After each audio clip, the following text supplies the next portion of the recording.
ეს იყო ერთადერთი რამ, რომლის დაკარგვაც პუტინს ყველაზე მეტად ეშინოდა, იმდენად რომ მასაც კი შეეშინდა მისი უკრაინაში გაგზავნა. პუტინმა ის დამალა. რუსეთში 1700 კილომეტრზე მეტ სიღრმეში პუტინის თქმით რუსული წარმოების ერთ-ერთი ყველაზე შთამბეჭდავი ნიმუში აეროდრომზე იმალებოდა. მაგრამ უკრაინა პუტინის სისულელეებს არ ეგუებოდა. უკრაინამ იპოვა ის, რასაც პუტინი მალავდა და გაანადგურა. უკრაინა მის განსაკუთრებული სისასტიკით გაანადგურა, რათა რუსეთს არ ქონოდა მისი გამოყენების არანაირი შანსი. რუსეთის Su-47-ები განადგურებულია. და მათთან ერთად დაეცა რუსეთის ტყუილიც იმის შესახებ, რომ მისი უახლესი გამანადგურებელი თვითმფრინავები მსოფლიოს საუკეთესოებს შორისაა. ჩვენ მივდივართ რუსეთის ნაკლებად ცნობილ რეგიონში, ჩელიაბინსკში. ჩელიაბინსკი მდებარეობს უკრაინის საზღვრებიდან დაახლოებით 1700 კილომეტრით, ანუ ცოტა მეტი ვიდრე 1050 მილით დაშორებით, და ის უფრო ახლოსაა ყაზახეთთან ვიდრე უკრაინასთან. და აქ მდებარეობს თავდაცვის ინდუსტრიული კომპლექსი, რომელიც წლების განმავლობაში ამარაგებს პუტინის საომარ მანქანას. მანძილი ამ რეგიონს ყოველთვის ხელს აძლევდა. ტანკებისა და მძიმე თავდაცვითი წარმოების განხორციელება შესაძლებელი იყო, რადგან პუტინი დარწმუნებული იყო, რომ უკრაინა ვერასდროს შეძლებდა ჩელიაბინსკზე დარტყმების განხორციელებას. რეგიონში ასევე მდებარეობს რუსეთის შარგოლის აეროდრომი. და აეროდრომის არსებობისა და მანძილის კომბინაციამ ჩელიაბინსკი პუტინისთვის იდეალურ ადგილად აქცია, რათა დაემალა რუსეთის ერთ-ერთი ყველაზე ღირებული სამხედრო ტექნიკა, Su-47.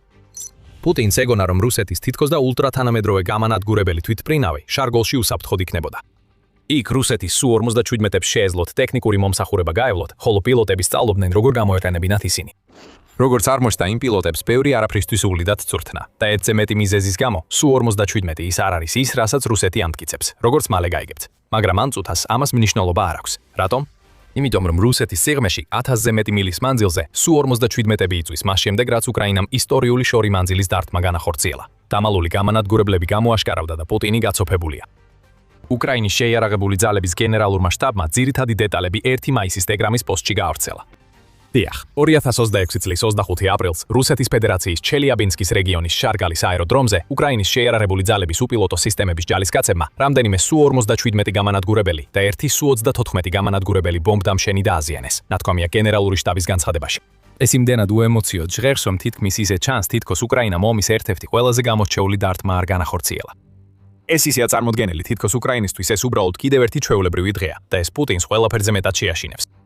არაფერია განსაკუთრებული, ამბობს უკრაინა. ჩვენ უბრალოდ გავანადგურეთ თქვენი ყველაზე თანამედროვე გამანადგურებელი თვითმფრინავები, დამატებითი დარტყმით და შეგვიძლია ეს ისევ გავაკეთოთ. რუსეთს შეეძლო ეჩქარა და ეთქვა, რომ მსგავსი არაფერი მომხდარა, რომ არა სატელიტური ფოტოები. უკრაინის განცხადებები დარტყმაზე ჩარგოლში არც ტყუილია და არც პროპაგანდა. ეს ყველაფერი ძალიან რეალურია. Exila-Nova Plus-ის Telegram არხი ერთ-ერთი პირველი იყო, რომელმაც წარმოაჩინა უკრაინის მიერ მიყენებული ზიანი 1 მაისის პოსტში, სადაც ჩანს, რომ რუსულ ბაზაზე მინიმუმ 1 Su-47 და Su-34 განადგურებულია. Defense blogიც ავრცელებს იმავე ფოტოებს, რაც მიუთითებს, რომ ისინი შეესაბამება უკრაინის განცხადებებს და როგორც ჩანს, ასახავს წარმატებულ თავდასხმას ჩარგოლის ბაზის თვითმფრინავების სადგომის წინააღმდეგ. ამჯერად ვეღარ გამოაღწევთ რუსეთო. უკრაინამ იპოვა, დაარტყა და გაანადგურა ის, რასაც პუტინი სასოწარკვეთილად ცდილობდა დაემალა.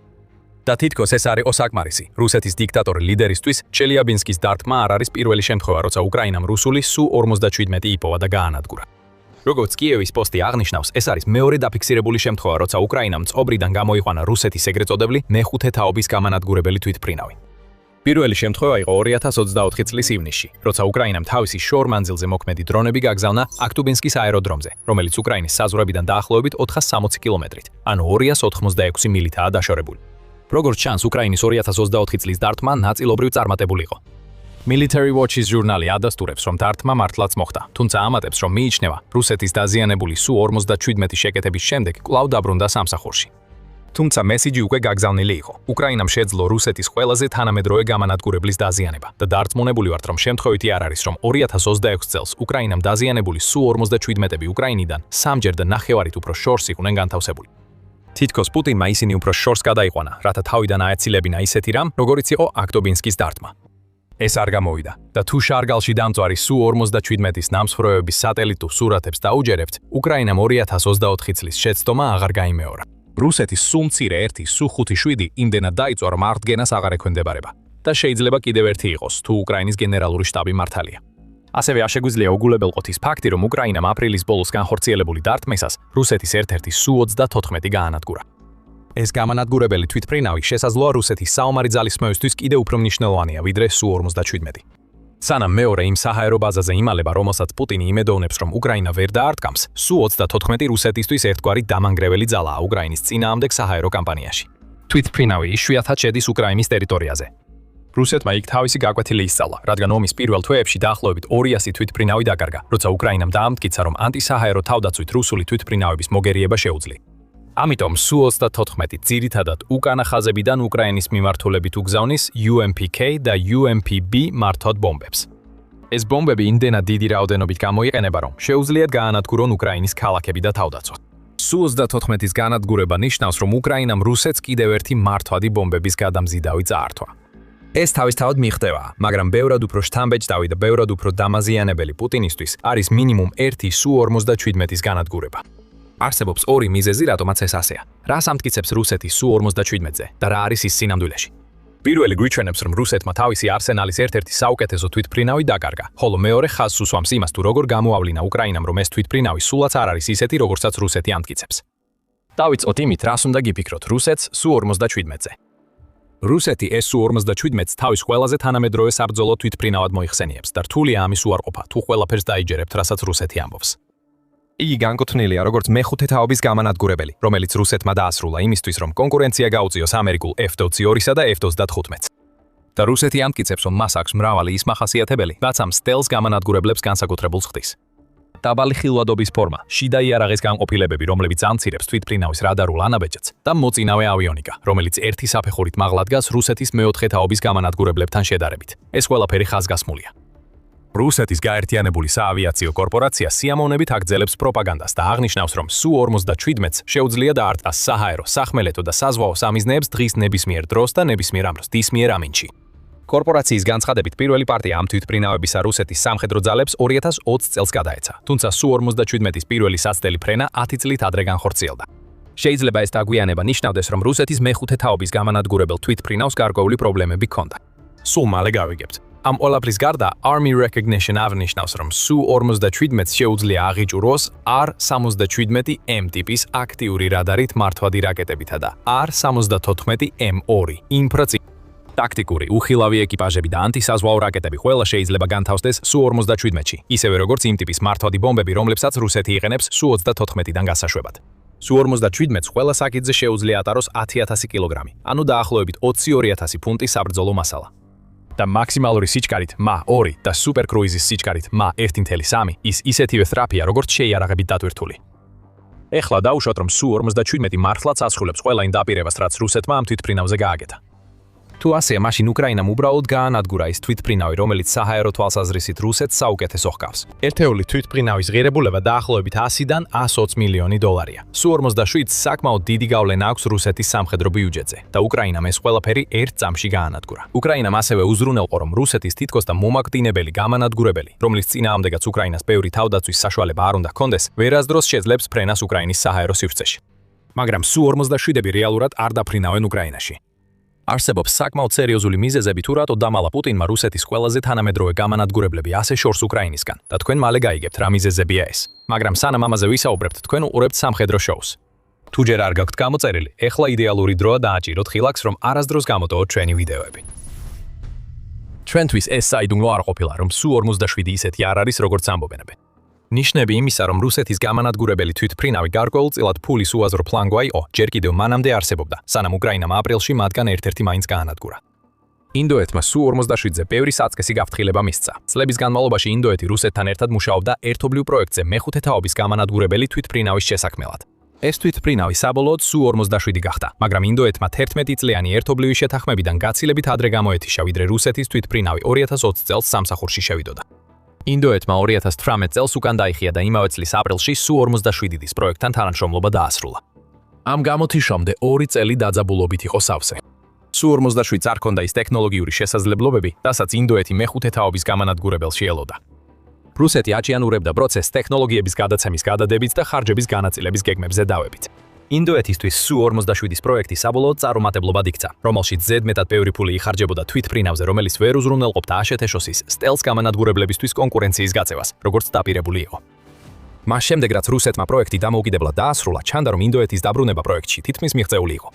გეგმები არსებობდა, რომ ინდოეთი შეიძენდა რამდენიმე Su-47-ს რუსეთიდან, ახლა როცა თვითმფრინავი უკვე მოქმედებაში იყო. 2026 წლის მარტისთვის ეს გეგმები თითქმის მთლიანად დაიშალა. მიუხედავად იმისა, რომ რუსეთი სთავაზობდა სხვადასხვა ბონუსს, მათ შორის ახალ ძრავსა და თვითმფრინავის არალიცენზირებულ ვარიანტს. ინდოეთმა უარი თქვა. ინდოეთის თქმით, Su-57 ჯერ კიდევ არ აკმაყოფილებდა იმ სტანდარტს, რომ მეხუთე თაობის გამანადგურებლად ჩაითვალოს. და მან ამჯობინა თავისი ფული საკუთარი AMK გამანადგურებლისა და ან Tempest-ის, ან FCAS-ის მეექვსე თაობის გამანადგურებლის პროგრამებში ჩაედო. პუტინმა 12-იანი კომბო უნდა აიტანოს. ინდოეთმა Su-57-ის შეძენაზე უარი თქვა და ის ორი მეექვსე თაობის პროექტი, რომელშიც ახლა სურს ჩართვა. იმ ქვეყნების ხელმძღვანელობით მიმდინარეობს, რომლებსაც რუსეთი ნტრებად მიიჩნევს. იტალია, იაპონია და დიდი ბრიტანეთი Tempest-ზე მუშაობენ. გერმანია, ესპანეთი და საფრანგეთი FCAS-ზე მუშაობენ.